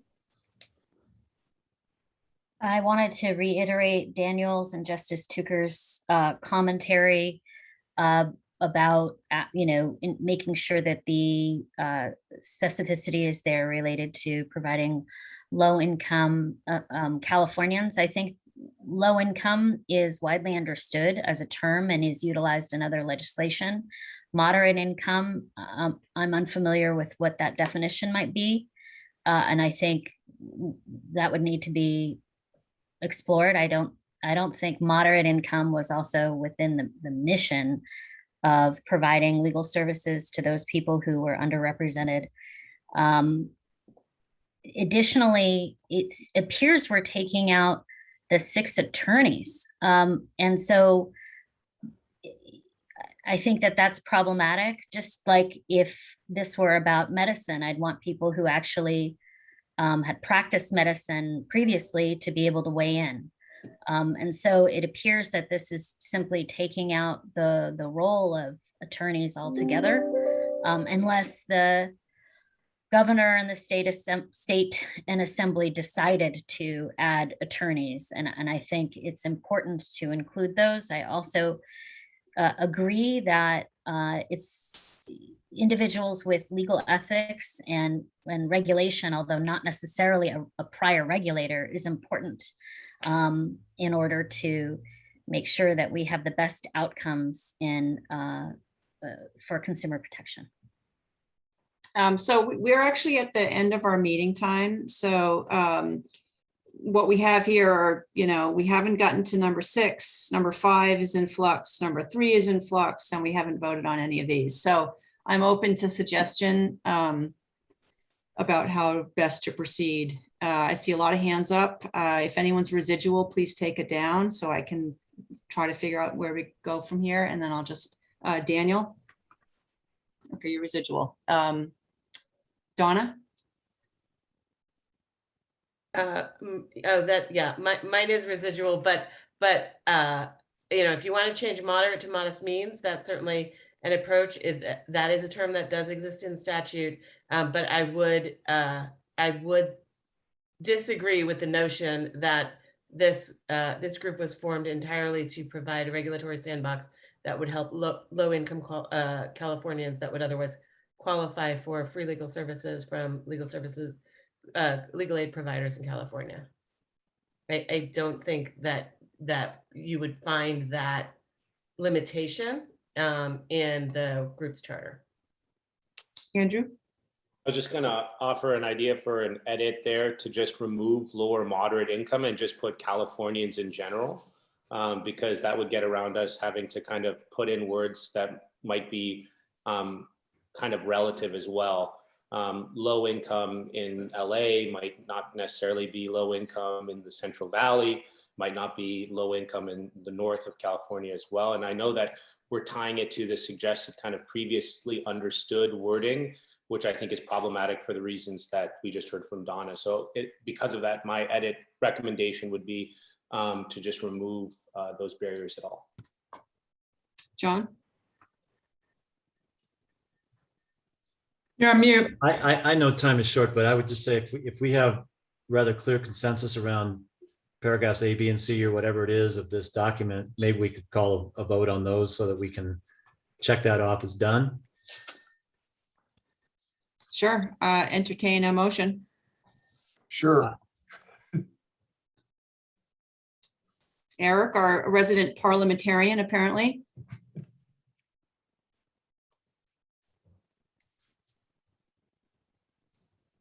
Or whoever.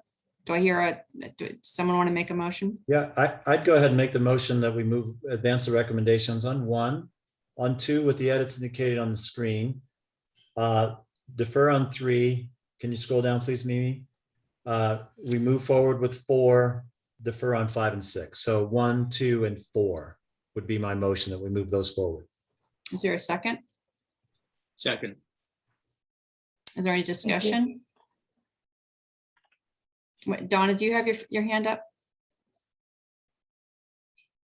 Okay. John, do you have your hand up? Okay. All right. So if there's no discussion, Wendy, can you call Mimi, sorry. Okay. Okay. So the motion is to approve recommendations 1, 2, and 4 as revised and advance it to the working group for adoption.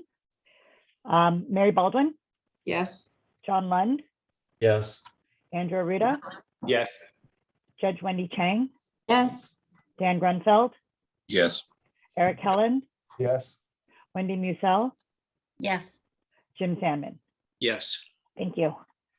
Okay, so thanks, everybody. So what we'll do with 3, 5, and 6 is take into account the discussion that we've had here, do some follow-up work, and probably bring some revised revisions, possibly bring some revised revisions to the working group in September. So it's 3:05. I think rather than go to item C, John, is it okay with you if we skip that item for now, we table it?